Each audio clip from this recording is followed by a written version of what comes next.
ভাৰতৰ এখন অনন্য আদৰ্শ গাঁও পিপলান্তি গাঁও, যিখন ৰাজস্থানৰ ৰাজচমন্দ জিলাত অৱস্থিত। ইয়াত প্ৰতিজনী কন্যা সন্তানৰ জন্মৰ সময়ত 111 জোপা গছ ৰোপণ কৰা হয়।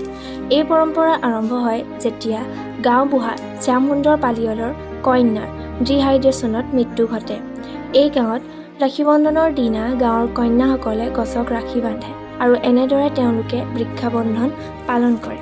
শ্যামসুন্দৰ পালিৱালে যে কেৱল নিজেই গছ ৰোপণ কৰিছিল এনে নহয়, তেওঁ গাঁওবাসীকো গছ ৰোপণৰ বাবে উৎসাহিত কৰিছিল। কেৱল বৃক্ষৰোপণেই নহয়, যেতিয়া গাঁৱত কন্যা সন্তানৰ জন্ম হয় তেতিয়া গাঁওবাসীয়ে একেলগ হৈ কন্যা সন্তানটিৰ ভৱিষ্যতৰ বাবে 31,000 টকাৰ এটা স্থায়ী আমানত সৃষ্টি কৰে। এনেদৰেই সমগ্ৰ দেশত বেৰ লগাও বেটি বচাওৰ এক উত্তম উদাহৰণ ৰূপে এই গাঁওখন পৰিগণিত হৈছে। বৰ্তমান ইয়াত 3,50,000তকৈও অধিক গছ দেখিবলৈ পোৱা যায়। পিপলান্তি গাঁও পৰিৱেশীয় পুনৰুজ্জীৱন আৰু সামাজিক উন্নতিৰ বাবে অনুপ্ৰেৰণাদায়ক, যি সুস্থ, সুখী আৰু সমাজ গঢ়াৰ এক বৃত্তান্ত সৃষ্টি কৰিছে।